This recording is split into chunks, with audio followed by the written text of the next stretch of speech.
curiosity is something interesting, because you have to be a little curious, don't you, in life? I firmly believe that we need to dance now more than ever.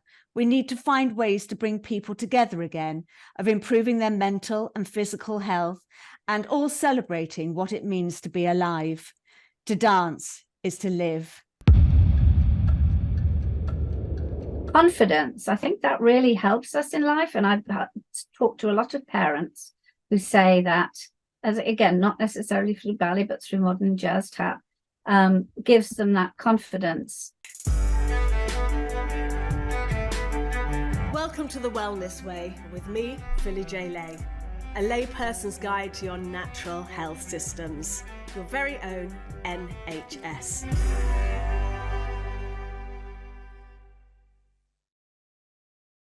Hello, lovely people, and welcome to The Wellness Way today. And I have a guest that is very, very dear to my heart. She, like myself, is an old elm, and I'll come back to that later because it's not terribly flattering, but she is a dance teacher extraordinaire. She has performed and choreographed countless musicals and ballets. She's vice chair of the Yorkshire region of the prestigious Royal Academy of Dance and honoured to be a lifetime member there. She is also the founder and president of the charity We Can Dance, that raises money to enable children with special needs in the north of England to attend weekly dance classes and holiday workshops. She is the author of a completely amazing book, Dance for Your Life. Today, I'm going to introduce you to Sue Hewgill Peterson. Sue, hello, and welcome to The Wellness Way. Hello, Philly. Lovely to see you and to meet you. It's lovely to have you here. So, first of all, I'll let you explain to our audience what an old elm is. Well, we both attended Elmhurst Ballet School, which was then in Camberley in Surrey, and now it's in Birmingham. Linked to the Birmingham Royal Ballet. Now it moved up in 2004. And we call ourselves Old Elms because we used to go to Elmhurst. So it's you don't really think about it as old when, you know, it's just we've known it for so long, Old Elms. So yeah, that's it. So we're going to talk about dance today and the benefits of health to our body, our mind. There are so many benefits, and I don't want everybody to think that this is just a podcast on ballet, because it's really not. And we're going to encompass, when you wrote your book, I believe, Sue, you originally called it The Umbrella, because dance encompasses so many different techniques and different traditions, and you know, we're going to hit those benefits and everything later on. But can you just give our audience a little bit of background about how you started in this, please, Sue? Well, how I started in ballet was obviously when I was 3. Well, not obviously, but when I was 3, and then went to Elmhurst, etc. Danced, went on to the Royal Ballet School, and so been immersed really in ballet and dance all my life, and performed, of course. Then I had a studio in the north of England for many years, which is when we started the charity some years ago. And then when I was at Queen Margaret's in York, an independent girls' school, it was a girls' school, but not a dance school. And so I was determined to enlarge the dance department, as it were. And so we used to try to help the children to understand that dance is not just about ballet, because they would tend to think, oh, it's, you know, ballet tutus and point shoes, and that was it. So that's when I first drew that first umbrella. And I drew it up on a board, and we had lots of different dance forms, tap, Scottish, all different forms hanging from the umbrella. And that's where the first idea came of the encompassing of dance, because there are so many genres. When I actually looked it up, can't remember the figure now, but there are so many different dance genres throughout the world, in different countries, different sorts of dance. And I think in places abroad, there are many more national dances in certain countries that are danced by the community. You know, people just go into the village hall and they dance. They dance. For example, in Brittany, when I went with my daughter, we were invited to go just down to the village hall, and everybody linked fingers, and the grannies and the little children all joined in together in a big line, and we all learnt the same steps. And it's just joyful to know that that happens. I don't think that happens so much in England. Well, I think that's certainly maybe in Great Britain, Ireland, probably Wales, but I'm not sure the England, but certainly Scotland. You know, there's a lot of Scottish dancing and a lot of Irish dancing, and well, you know, we've got Morris dancing over here, which isn't something that's very inclusive. But I remember as a child, I frequently used to go with my siblings and my parents to a barn dance, and we just used to do American barn dancing, and it was absolutely fantastic. Yeah. And I really want to kind of talk a lot about these other modalities under the umbrella, because you know, we're living in a world where a lot of people are struggling financially, and the cost of a ballet class is something that they can't possibly do. And I just want to say, for the record, my parents had absolutely no money whatsoever. And back in those days, I was able to go to Elmhurst on a grant that came from the government instead of me going to school, and my parents paid every term what they could afford, and it was all done fairly. And so there were all walks of life, all people there, and there was that ability, and that seems to have been taken out of the school system now. Yes, it has been, but I have to say that Royal Ballet School, Elmhurst, Tring, those professional schools do offer, the government offers places to all children. So if they're accepted in the school, the government supports children from all backgrounds. Absolutely, definitely, and there are scholarships available as well for talented children that are you know, suitable to go to those schools. Definitely, I don't know how many schools, but certainly many of the professional schools, dance schools. Okay, that is fantastic to know. Well, I'm pretty sure.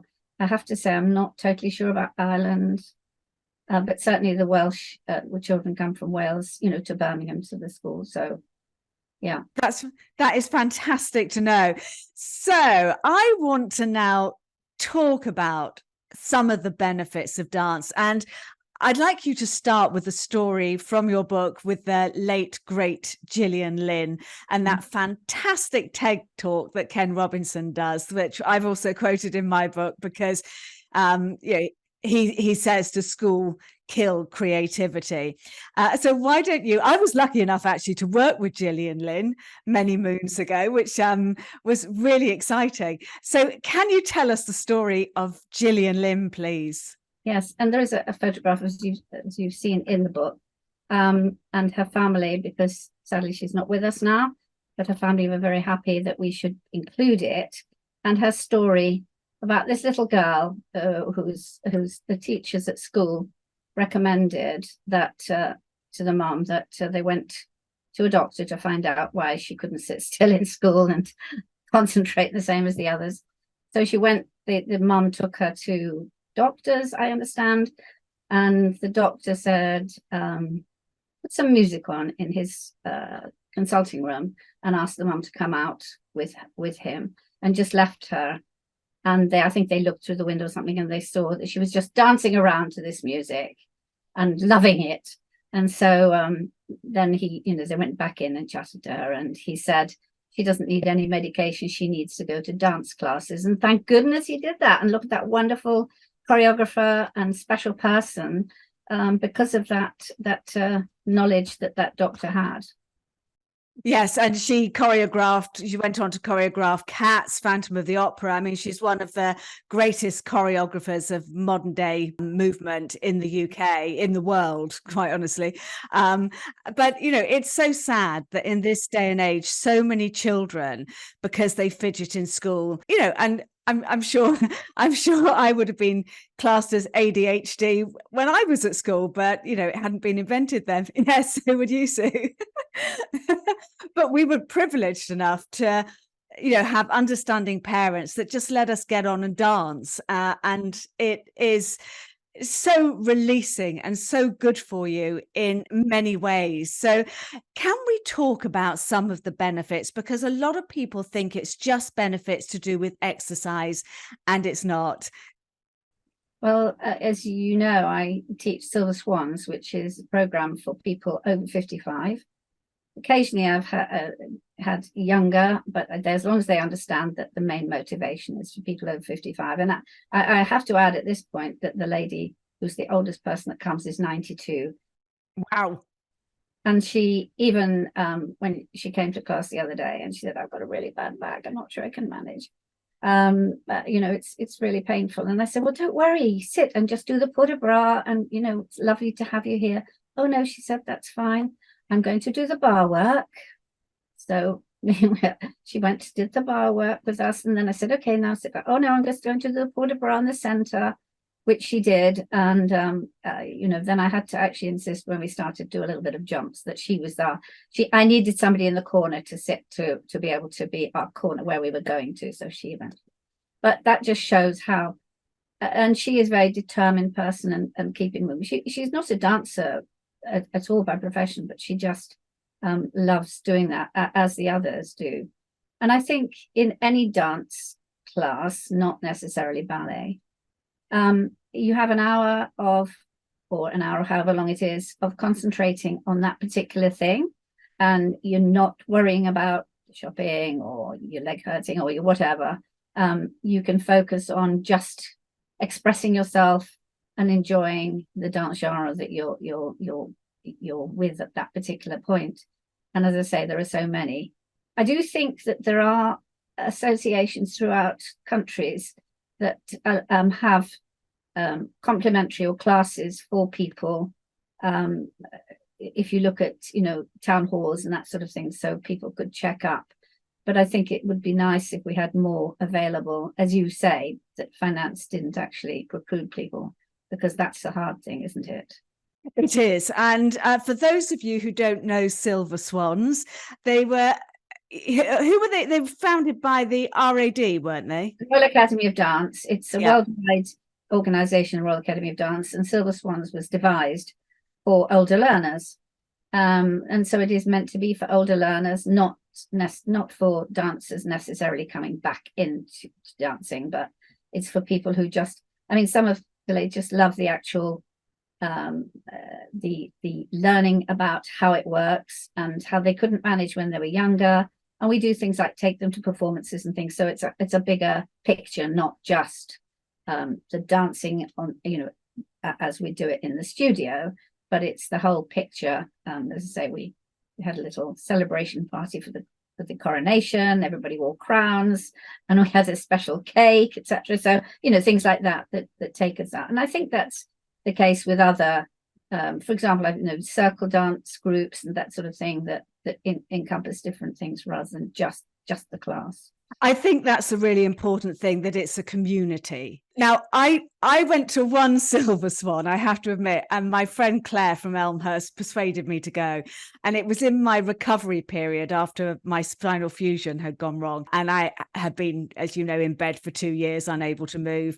And she said to me, come on, you know, let's do this. You can do this. You'll be the youngest person there. And I thought, okay. So I went along. What she didn't tell me was all the other dancers, because it was in Richmond, all the other dancers were from ex-Royal Ballet. So I was complete shit compared to them. And I'm like, oh my God. And I have to say, I've never been back, which I feel terrible about. And I will go back, Sue. I make you that promise today. And maybe a different Silver Swans class, you know, so it might be a different adventure. Yeah, yes, okay. The interesting thing was that my arms still worked perfectly, but my legs less so, to put it mildly. But my arms, just the port de bras just completely came back. And it's a wonderful feeling, and just to move within the space. You're drawing pictures in space. Yes, and wearing your jewels. So I had a teacher that always said, wear your jewels, which again gives you huge benefits of that straight back and that open heart chakra and throat chakra, you know, and a feeling of confidence when and they're imaginary jewels, obviously, but just wearing your jewels. Yeah. And also posture is very important, and especially for older people, because people do find that they're starting to stoop a little, and we try very hard, you know, to think about posture and keeping tall, although maintaining the three curves in your spine, but still keeping that feeling of lifting up. And that's really important as we get older. And even sitting. Are you sitting on the front of your seat now, Philly? I am. That gives you your three natural curves. You sit back, you go into a Yeah, no, I've been well trained. I'm sitting on the front of my seat, and my whole chakra line is straight. Brilliant. That's excellent. And that's lovely. But as I say, I feel that it's important to talk about the fact that it's not just ballet, although that's obviously important to you and to me, but it's possibly not the most important thing to other people. I love Scottish dancing, for example, but one of the things that when I was in Florida, I was working in Florida with a ballet company. I was teaching children, the children's school, but part of the ballet company. And one of the programs there was for Parkinson's, and the people would come in, I think it was once a week, and have a special Parkinson's class, which was such a joy to be able to see that they were so much enjoying it. And sometimes somebody from the company would come in and talk about the story of the particular ballet that was going on and play some of the music, so they would learn about that as well. But just being able to move, which was lovely. And they came into the dance studio as well. That brings to mind two clips that I was sent on social media many years ago, which I absolutely love. And we have to remember that dance goes hand in hand with music. You don't want to stand there and dance on your own to no music going, oh, unless you're singing in your head.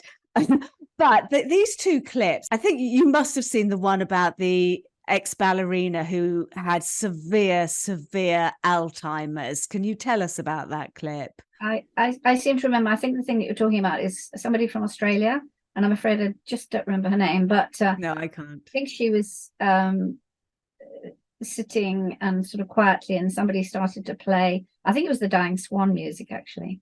Yeah. She just started moving and her arms moved. As you say, the port de bras, I think, comes into play there very much. And it just enlivened her, and the music just brought everything back into her life, into her brain, into her thoughts.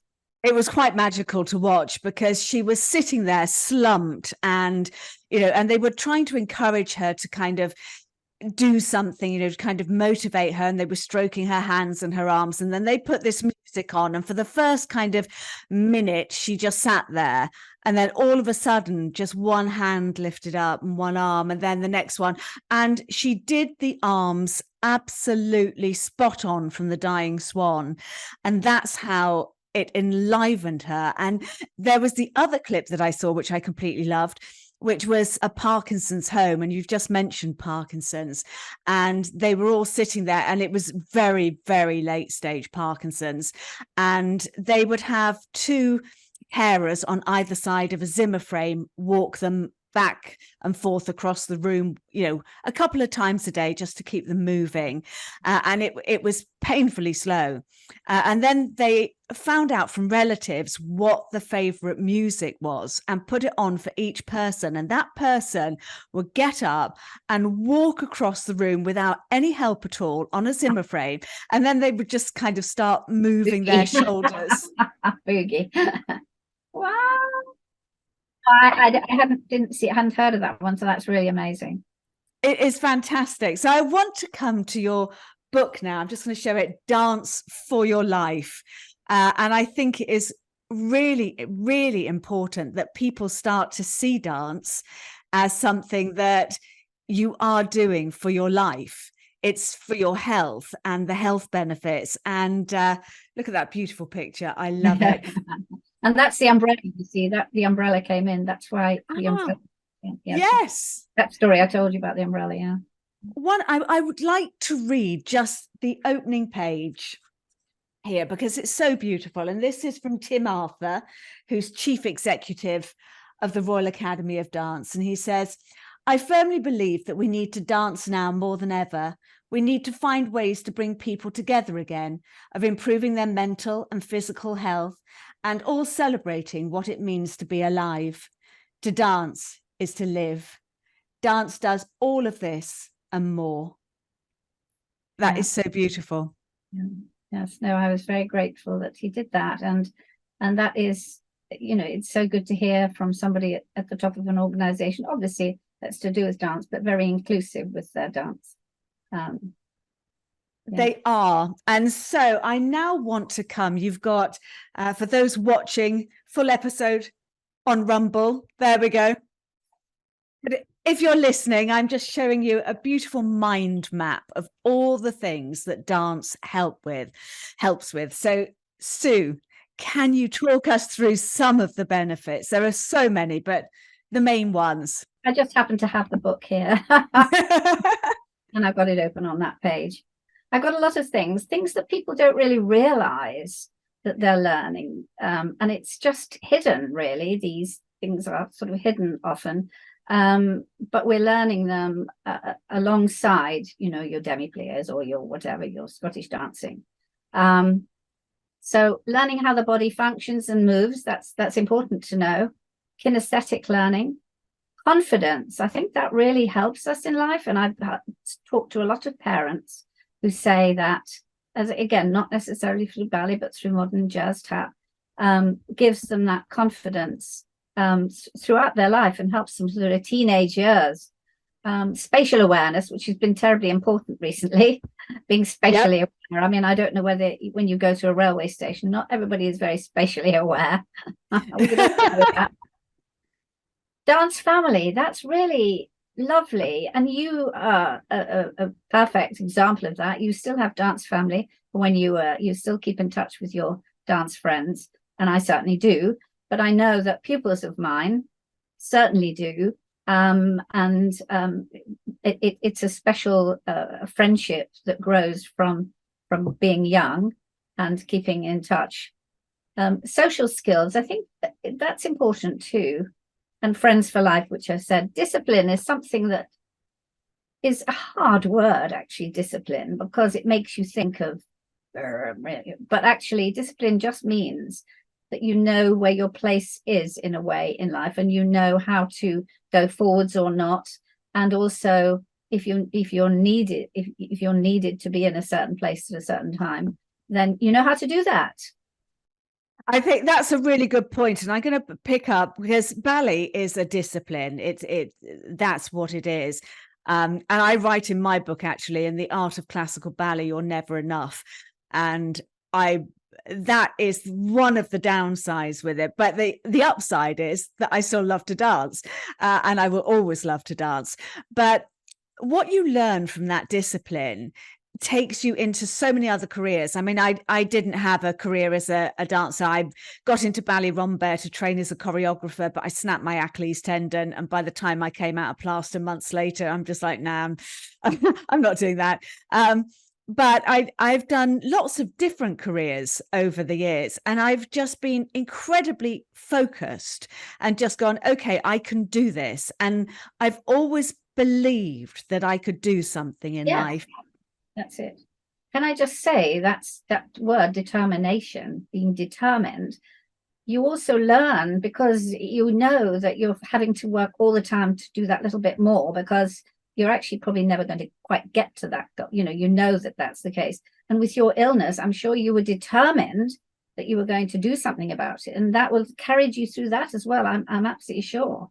First of all, it's not an illness. It was a near-death medical procedure. No, I know it was forced upon me, but those 2 years that I spent in my bed, I would never have dreamed that I would ever have got up and danced again. I mean, the pain and the grief and the post-traumatic stress disorder and the addiction to the opioids and alcohols, I never believed that I would be able to do it. But then when I decided that I was going to heal myself, then I did it. I threw full gusto at it. It was just like, no, I am not spending the rest of my life in my bed. I will heal myself. And that's where the determination came in. And I'm sure that does come through, and I certainly feel that in my life, I've had to be determined to keep going sometimes when things were hard. So give us some more of the health benefits. Exercising for health or a healthy body and mind.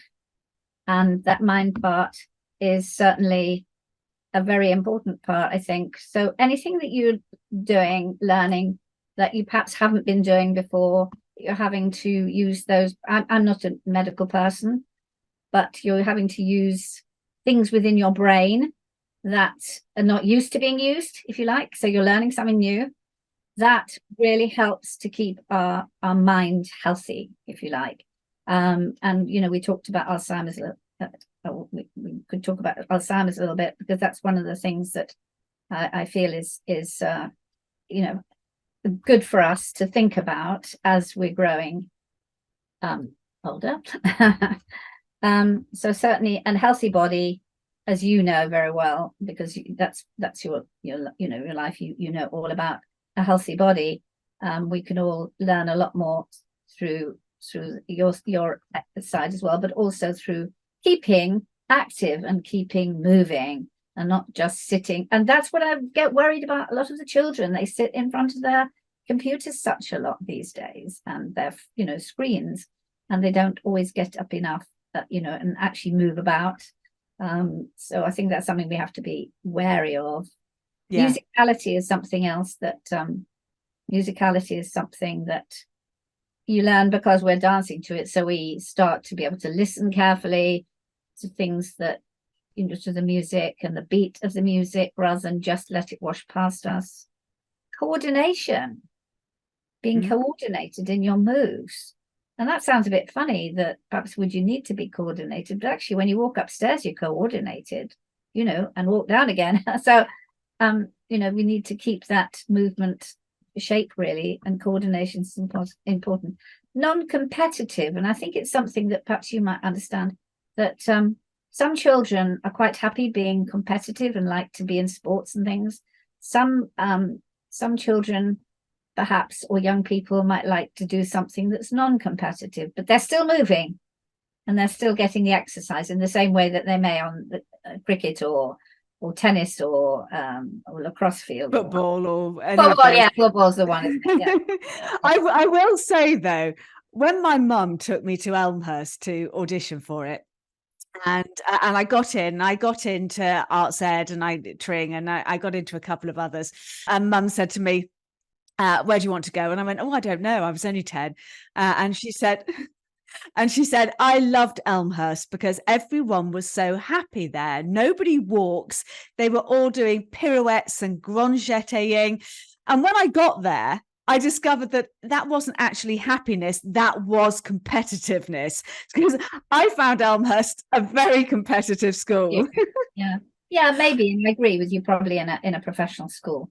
But what I'm talking about in just a normal dance class within, or for example, in the Scottish dance, when you're doing some reel or something, it's not really competitive. You're just enjoying it for the sake of enjoyment and movement. So I agree with you about the, in a professional situation, although I hope that you might be enjoying each other's successes as well. Oh, yes. No, we did that. We did that as well. Joy and fun is one of the ones that I've got here. Curiosity is something interesting, because you have to be a little curious, don't you, in life? And we have to be curious about what comes next in with movements, and so that's important. Dreams.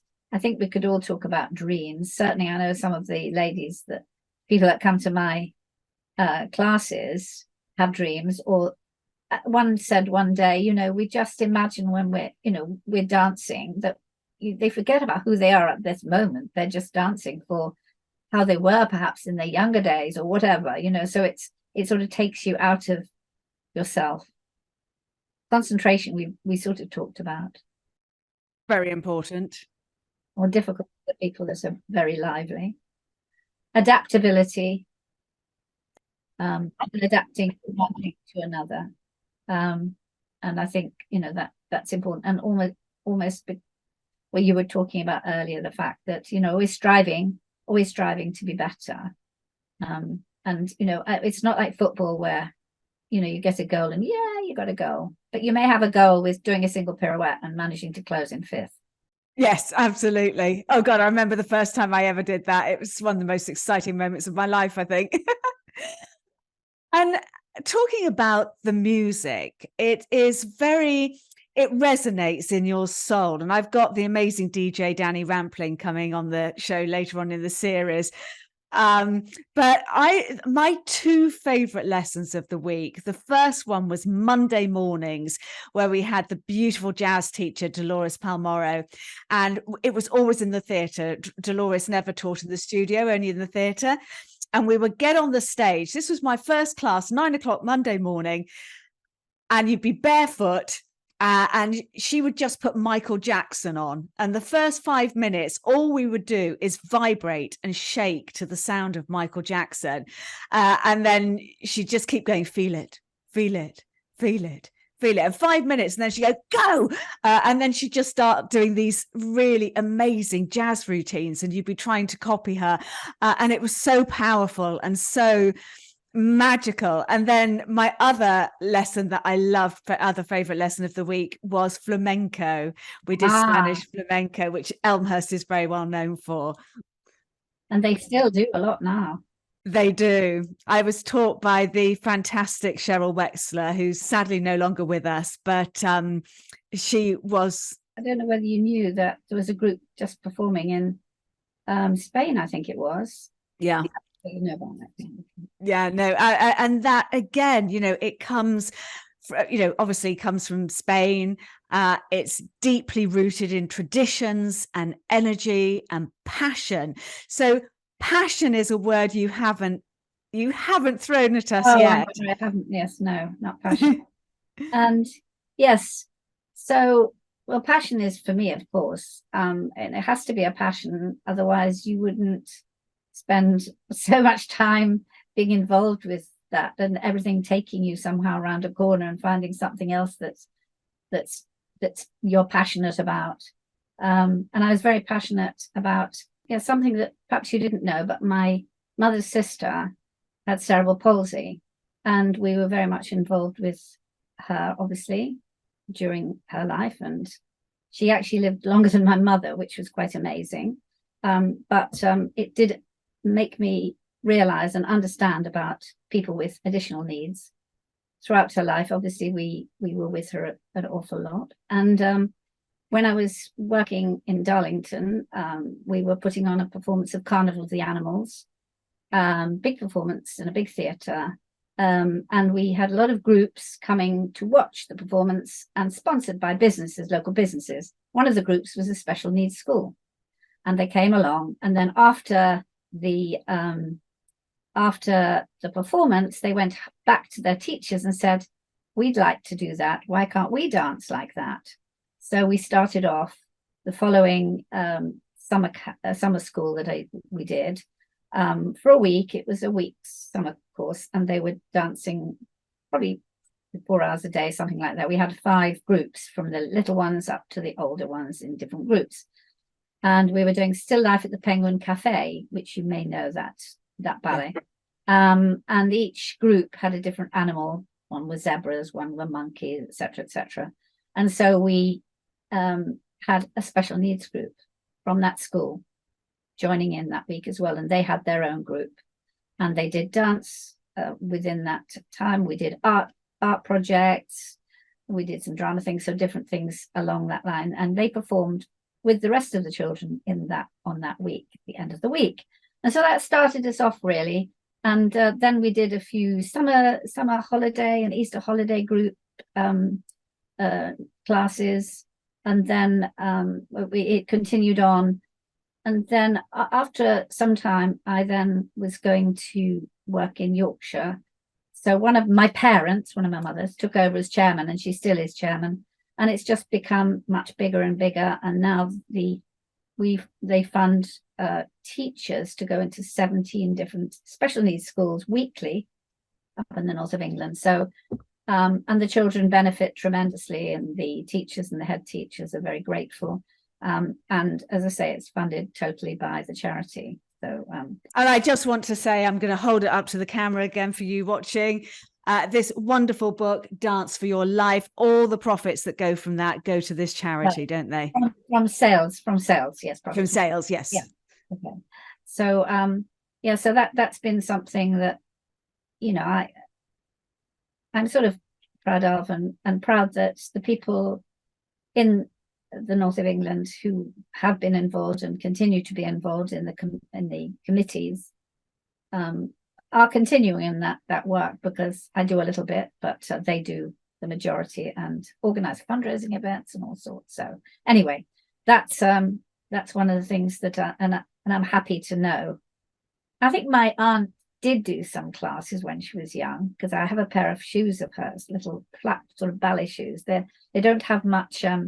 They're black and they have elastic over, but they don't have any the insole, soft insole. They're fairly flat. But so she obviously, somebody called Madame Vacani. Oh, don't know that name. Oh, well, okay, well, she had a school. For some reason, she was up in the north of England. I'm not quite sure why. I should look it up. But she was basically, her studios were in Hans Crescent behind Harrods down there somewhere.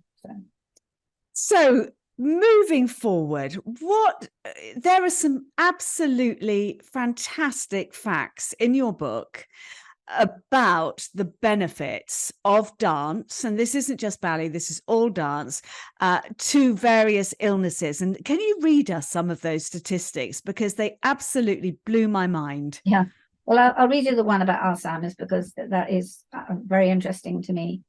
So it's in chapter 6, which is dance and health conditions. The 21-year study of senior citizens 75 and older was led by the Albert Einstein College of Medicine in New York City, funded by the National Institute of Aging, and published in the New England Journal of Medicine. Their method for objectively measuring mental acuity in aging was to monitor rates of dementia, including Alzheimer's disease. The study wanted to see if any physical or cognitive recreational activities influence mental acuity. They discovered that some activities had a significant beneficial effect over other activities had none. So one of the surprises of the study was that almost none of the physical activities appeared to offer any protection against dementia. There can be cardiovascular benefits, of course, but the focus of this study was the mind. There was one important exception. The only physical activity to offer protection against dementia was frequent dancing. Reading, 35% reduced risk of dementia. Bicycling and swimming, 0%. Doing crossword puzzles at least 4 days a week, 47%. Playing golf, no percent. dancing frequently, 76%, which is amazing. Oh my God. That's the greatest risk reduction of any activity studied, cognitive or physical. So that was a surprise to me, I must say, but that was very nice to know. We live in a world where dementia is so common now. When I was a child, I knew so many wonderful old ladies, kind of, 80s, 90s, and none of them had dementia. And now we see a world where it's kind of, if you manage to get through to the end of your life without dementia, you've kind of done well. And can I be really cheeky and ask you how old you are, Sue? Well, it's May at the moment, and at the end of this month, I'm 77. So. Wow. So I think that just says it all, really. If you're not watching this, go and have a look at the thumbnail somewhere, because Sue looks completely amazing. The fact that she's still teaching, that she's still working for charities, that she's still following her life passion at 77 years old. I think this kind of gives you some idea of how good dance is for you. How many times a week do you teach, Sue? Now, well, I teach about 3 days, but I teach the syllabus ones, I say, and then I also teach in a junior school, after school ballet classes for the children, and we're hoping to involve it's something called it's escaped me now, but Royal Ballet School has a special program to go into schools, and that links to their education, their syllabus, and so, for example, there's one on maths.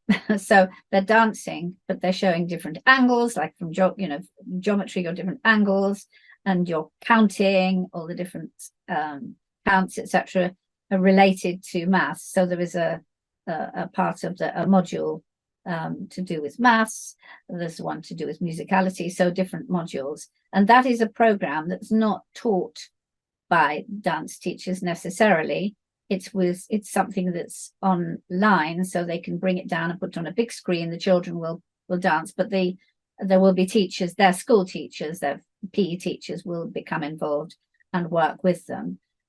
So that's something that I'm hoping that they're interested in, and I'm hoping that will happen, because that gives it's the whole class, not just one or two children. That's the whole class. And again, that's through their ordinary schooling. So that's lovely. They don't have to pay for that. That's just, that'll be there as part of their. That is absolutely fantastic. Because I know at primary school, I remember one of my first assemblies at primary school, and we danced to the Planet Suites. And I think I was the only girl at my primary school that did ballet extra, out of school. But I just remembered that we did this assembly to the Planet Suites, and I was the comic Cahutek. And I remember, and I was only about 6, wearing this white tunic with this white scarf, running around all the other planets, and being so excited that I was the Planet Cahutek. I can't tell you. But all of this stuff does build the whole person, and what we've kind of stopped doing now is building the whole child. We are just, our prime minister in the UK, our country is falling apart, and he decides that the best thing to do for it is to make all 16 to 18-year-olds do maths. And it's like, no, get them dancing, get them singing, get them, I gave up maths as soon as I possibly could. And it was a complete, obviously you need the basics, but the rest of that, it's a load of old shit. But it's, it's really important to get those creative juices going. And for those people that can't afford it, I would just say as a mum, my kids are older now, but I still do it, is that when we're together and when the energy is a little bit low or anything's going on, there's a bit of tension, I always put the music on as loud as my neighbours can take it, and we dance like no one's watching. Brilliant. Well, that's fantastic. I'm so happy to hear it. I love it. And even when I'm on my own, Sue, and there were for me some dark days during the pandemic, as there were for all of us. I was struggling to cope with what was going on. And when I get really, really angry, I just put some really good music on and I just boogie. I actually used to use that song. Yes, sir, I can boogie. And I just used to dance around the living room. That Planet Suite that you're saying about as well, that's such a lovely, that Gustav Holst, right? Yes, that's yes. Amazing music too. I mean, so that probably was very special. I bet you remember it very well because of that time that you had in school with that. I do. I remember every single second of that assembly, but I can't. But, really weirdly, I had the conversation with an old elm about, because I absolutely believed that I'd never had a science lesson. When I left school. And then somebody put in and it's quite telling actually, our Facebook group is Elmhurst Survivors Club. For those of us that survived, that's a little bit of a worry. But somebody put in the group chat when our science teacher died. And I went, no, we didn't have a science teacher. And then, yeah, we did. And the thing is that when you don't enjoy a subject, I mean, I'm passionate about science and especially quantum physics, but when you're not enjoying a subject as a kid, the day it's over, you just block it out. But dance, I don't think you can ever block out. Interesting you say quantum physics. Did you see the picture of the dancer dancing pas de deux with a computer? Did you see that picture? In fact, you haven't got to that yet. Oh my gosh, I won't be able to find the page now, will I? And she was a lady that I met on the Queen Mary. We went across because I had a hip operation, and we went across, instead of flying, we went on the ship, and she was on the ship. I wish I could find it quickly. That's always my problem. And Dr. Merritt Moore, she's a quantum physicist. She wants to dance on the moon, but she, during lockdown, she was working with robots and did choreographed a pas de deux with robots. And there's a picture in here. Jolly well. Well, we're going to put the link. I'll find it later, but we'll put the link to the book. Fabulous picture, absolutely. She's an amazing ballerina. She dances with ballet company, Boston Ballet. She's been in, I think, certainly, I think it was in Holland ballet companies, and danced, I think, English National Ballet. So she's an amazing dancer, but also, and her story is just amazing. She would be in the in her science lab doing things, and then she'd be practicing a little bit of a step, you know, for the next performance she was supposed to be doing, and then she'd go out of there and back to the ballet studio and dance. But so amazing. She's sort of top notch on both sides, which is pretty amazing. Yeah, that is. I think the other thing I completely love about the book is it's full of inspiring and passionate quotes. It has lovely other people's stories. It tells you where to go. It gives you information.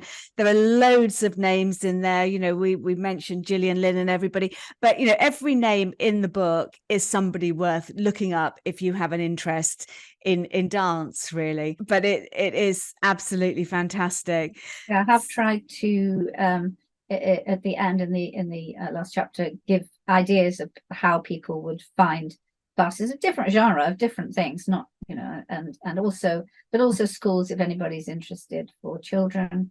But the transferable life skills, the hidden transferable life skills that are learned, which we've talked about, are so important. So I would say to anybody who's listening or watching or whatever, try to find something locally and get out there and do some ballroom dancing or some jiving. Or, well, it's funny you should say that, because I want to take up salsa. That's great. Because but I need to find a partner. But touch is another really, really important part of our psyche. And I've done an amazing podcast on a technique called havening, which is when you're just stroking yourself and touching. But actually that salsa, you know, it's so sensual and so, you know, I love all that kind of Spanish, South American dancing, and it's earthy, and it's you know, it's just vibing, and then to do that with somebody else and be, you know, kind of touching them and dancing with them, it is so powerful and so incredibly good for your health that, you know, it's I think it is a must for everything. And I'm just going to tell one little story before we close, because a lot of people might be sitting there going, I can't do this. And we spoke earlier on in the podcast about, you know, my spinal fusion and how I spent 2 years of my life in bed. And when I decided that I was going to heal, and I kind of thought, could I dance again? But I couldn't even move. And so I did something really, really simple. And my elder sister, who's a lot older than me, I said to her, why don't you do this? And she said, oh, I can't do it. And I wanted to get my balance back. I wanted to get into balance. And I tried to stand on one foot at a time, one leg, and just literally raising one foot off the ground. And I couldn't. I'd just go falling over, and I was in pain. And so what I did was I just held on to the basin in the loo. And then I just kind of held on, lifted one foot at a time. And as I got more confident, and it took me a good month to get confident to do that, I thought, right, now I'm going to up the game, and I'm going to try and clean my teeth while I'm doing it. So I'm only got one hand, and I'm putting another activity in. So again, I cleaned my teeth, lifting one foot at a time. And then after, I think I was a good 2 months doing that, because I was in a real pickle. And then I got to the point where I could go, right, I'm not going to hold on to the basin. I'm going to clean my teeth and take one foot off at a time. And you just work up slowly. And I know that we have spoken before, Sue, about chair dance. And I know my a dear friend of mine who died towards the end was doing chair yoga. Yoga, you know, is also a form of, you know, dance and energy. Pilates, it all is. It's all out there for us to use. So can you talk us a little bit about chair dance? Yeah, that's something that I've just started to work towards. Well, just doing a small class. A very good friend, her daughter-in-law said, I think you should go to Sue Silver's once class. And but she realized that, we realized that it wouldn't have been possible for her to do that. She's fine, she gets around, but it would have been too difficult. So I knew about, seated classes. So we started one for her, and we used the music, we'd used music for the exercises, ballet music and dance music, basically, or music specifically for exercising too. And a lot of the time we do seated, and then we do a little bit holding on to the seat, and then we stand up and we do a little bit of the balance that you're saying, and some port de bras, one arm at a time, and then a little bit more. So as you rightly say, you can build up from that way. But even if you want to just stay seated, there are lots of movements that you can do. In fact, one week, one of the other ladies was there who is a bit more able, and she happened to be on her own that week. And so I said, okay, we're going to learn one of the movements from Sleeping Beauty. So Sleeping Beauty, we're going to watch the ballet coming up soon, the Royal Ballet performance at our local theatre as a group. So you can learn one of the fairies. So we did all the arm movements of the fairies, the fairy that, they're at the christening, Woodland Glade. And so we did that, and she actually could stand up. We did a little bit more with lifting her leg a little bit, but certainly with the seated one, you can do, I don't know whether you remember, it's the arm over and over, and then they do the kurus back with the arms pushing. So you can do a lot of the arm movements, even when you're sitting. And then you can, instead of doing kurus, you can just make your feet patter on the floor. You're still sitting, but you still do that. So, and you can lift your leg in attitude devant. And whether it's perfect doesn't matter, you're lifting your leg and you're using your muscles. Absolutely. And what I want to say to our audience now is, even if you can't persuade somebody who will benefit from this to do it, but you're a carer maybe, or you're a relative calling into them, put some music on when you go in and just get their arms and go, hi, lovely, hi, mum, hi, dad, and just give them a little shake and kind of go, yes, sir, I can boogie, and just have fun with it. That is the most important thing, isn't it, Sue? Oh, absolutely. That's absolutely the point. To have some fun and enjoyment, and take you out of, any worries that you might have at that moment. You can't really concentrate that. I think I mentioned to you that I don't know whether I can mention this about Queen Camilla, but she was saying how much she enjoys being involved. She thought to begin with it just be a little fun, but she really enjoys the fact that you really got to concentrate and enjoy what you're doing for that whole lesson time. It really takes you out of everything else that you maybe, no shopping list, can't do a shopping list. No, you can't do anything else. So Sue, our audience, obviously you do some work online, don't you? I do. I do some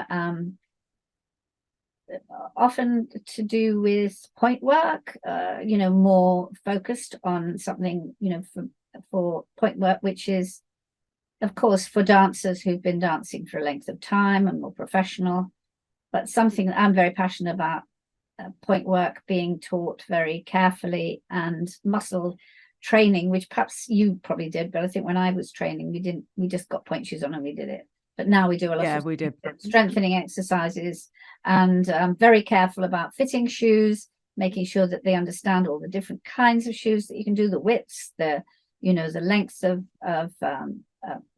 if you've got longer toes or shorter toes, or the shape of your feet, discussing all of those things so that they're absolutely understanding. And then, the beginning of point work, which is very, very little to begin with. Darning shoes. Now, did you darn your point shoes? I did. No, actually, I'm lying. My mum did. Embarrassing. Yeah, that's really embarrassing.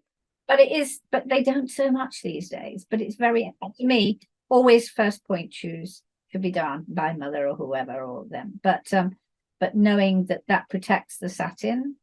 In fact, one of my new ladies, I was doing a one-to-one session with the new people coming, and she bought her point shoes from when she was young. She danced a little, and she'd obviously done point work, and she bought these shoes, and the satin, they weren't darned. sorry, that lady, but they weren't done, and the satin was torn away, which is what Yeah. happened to them. But certainly, and sewing ribbons on in the correct place so they rip their heels. Oh God, I remember my holidays sitting by the fire with Mum, and she did the darning, and I used to put the ribbons and the elastic on. And it's a hugely mother-daughter or mother-son, you know, obviously anybody can dance. It is a hugely bonding dad-son, dad-daughter. Sorry, I'm not allowed to say anything like that anymore. No. We used to have father and daughter in America, some father and daughter when I was working in North Carolina, some session, you know, some lessons, some time with them dancing together, father and daughter, which was great fun, you know. That is wonderful. So we've come to the end of our episode, and I have so enjoyed that. It's taken me down memory lane and given me a spark. I'm now going to put the music on and dance like no one's watching. I'm going to be dancing all night tonight. We're going to put the link to the book Dance for Your Life in the show notes. Absolutely cracking.